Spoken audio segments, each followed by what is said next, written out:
ministre là, accompagné le ministre des Finances, le ministre Aouli, et de l'ONH, et M. Berby, ancien consul d'un parlement, le ministre du Commerce, et les différents cadres, le ministre des Finances, le directeur général du CAES, le directeur général des Finances, et tous les autres cadres qui sont dans les camps.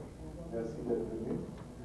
Et je dis à nous allons faire un rôle sur le monde du sénateur du monde, sur les organismes autonomes, la question des dividendes. Nous connaissons que dans le budget à l'ISARA, c'est simplement environ 500 millions de gouttes qui sont déportés comme des dividendes déclarés des institutions. Et nous connaissons que l'institution autonome c'est de grandes institutions qui l'a et qui a activité. Donc, c'est là, chiffre ça, effectivement, pile. Et le sénateur a besoin de connaître exactement qui ça c'est votre avis, qui ça le café, justement, pour augmenter, puisque j'ai dit, c'est presque au Japon, il faut que l'institution parle de l'institution rentable et surtout que le bon fonctionnement qui allait sur les règles de bonne gouvernance. Nous en sommes à un carrefour fondamental de notre existence de peuple libre et indépendant. Il faut donc travailler et travailler dur. Dans ces conditions, le déficit budgétaire tient lieu d'une chronique de mort annoncée. On connaît la situation des douanes, mauvaise. Toutes les estimations disent qu'au moins 300 millions de dollars américains qui sont dérobés des caisses de l'État sur les 4 postes frontaliers. Le courage politique, le civisme et les méthodes modernes de gestion qui passent par l'état des lieux, les réformes s'il y a lieu, la fixation d'objectifs peuvent atténuer nos maux. Quels sont les résultats après 7 mois de gestion gouvernementale? Jovenel Moïse, Jacques Guy Lafontaine. Nous ne sommes pas tout à fait là. Nous avons pour devoir aujourd'hui d'espérer, de questionner, d'espérer du chef du gouvernement, d'espérer de lui aussi de la sincérité dans les réponses qu'ils donneront aux questions que nous lui adresserons. Comment le budget 2017-2018 là, le gouvernement a espoir, c'est seulement 548 205 000 gouttes entreprises pour APN, AAN, OAVCT, ONA, BM-PAD, plus toute l'autre à rapporter l'État. Le graphique que vous avez sous les yeux, chers collègues sénateurs, disent sur les 9 dernières années,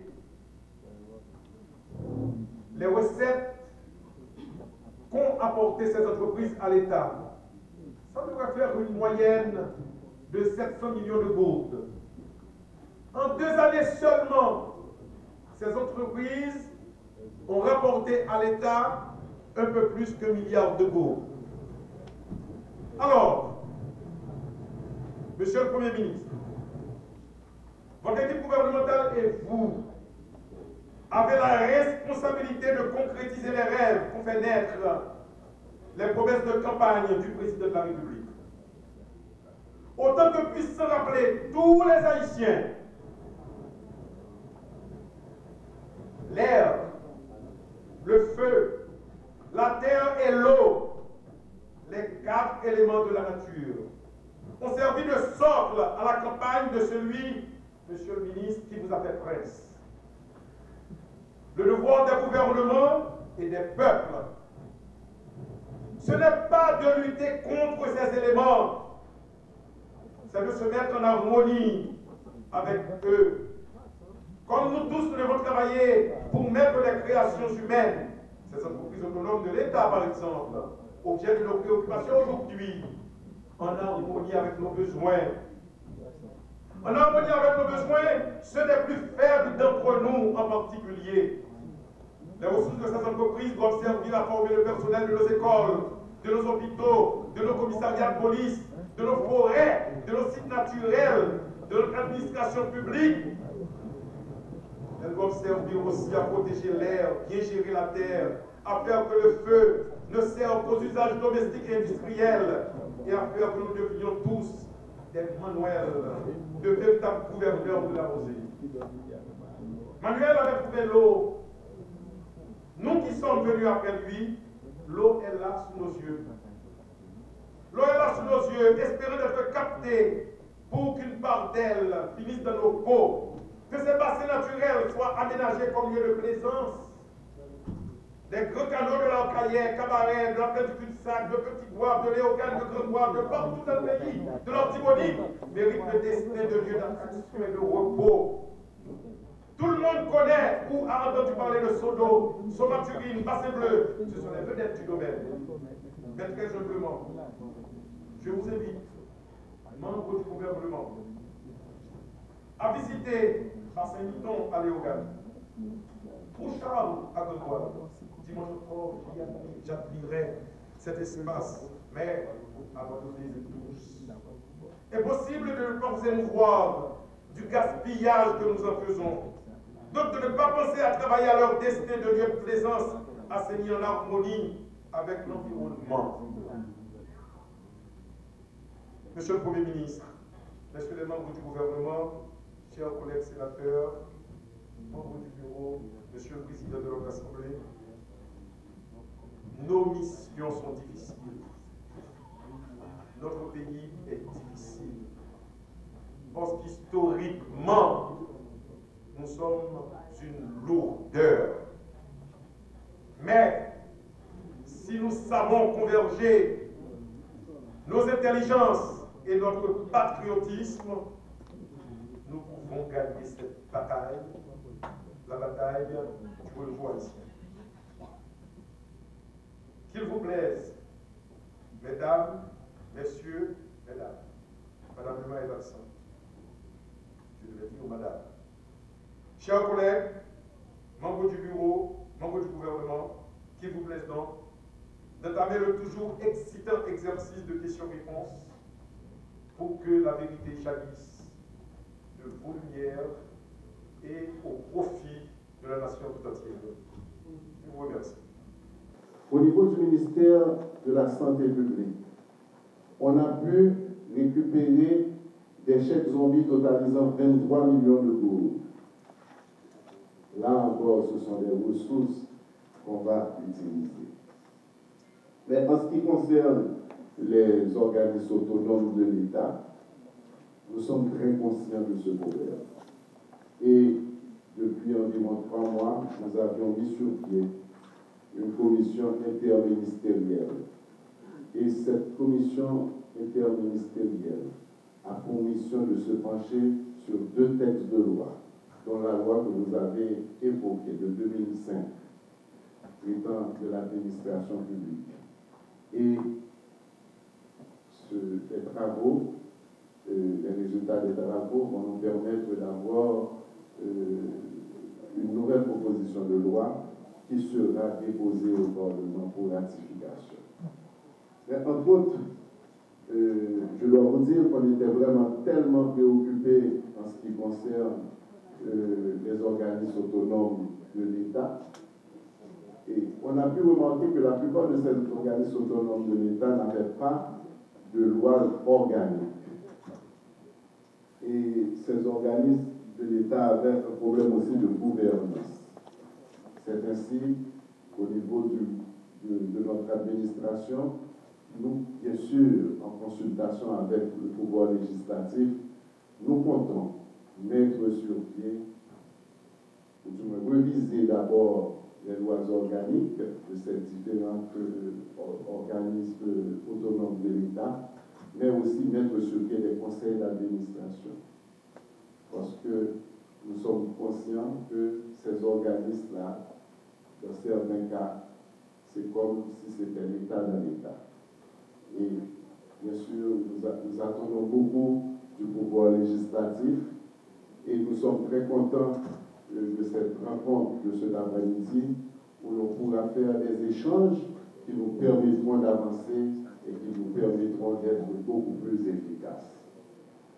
Cet après-midi, bien que je n'avais pas l'objet, c'est-à-dire l'objectif de cette rencontre, je me suis fait accompagner, parce que si je ne me trompe pas, et ce n'était pas noté vraiment qu'on devait nous pencher sur, n'est-ce pas vrai, cet aspect des organismes autonomes de l'État. Je savais qu'on devait parler des organismes autonomes de l'État, mais pas sur les dividendes. D'accord? Donc, je me suis fait accompagner de certains ministres et cadres de l'administration publique, notamment du ministère des Finances. Ainsi, on pourra répondre techniquement à certaines de vos questions. Les pressions, notamment à l'embauche de personnel excessif, ils le vivent parce que cet organisme fonctionne comme une entreprise privée. La difficulté, et le Premier ministre l'a souligné tout à l'heure, fait que les pressions sont très fortes sur les organismes publics de l'État pour embaucher un personnel bien au-delà des moyens, des possibilités, des besoins de l'organisation. Et c'est cette même pression qu'on a observée également dans la diplomatie, qui fait que la diplomatie consomme le montant qu'il consomme.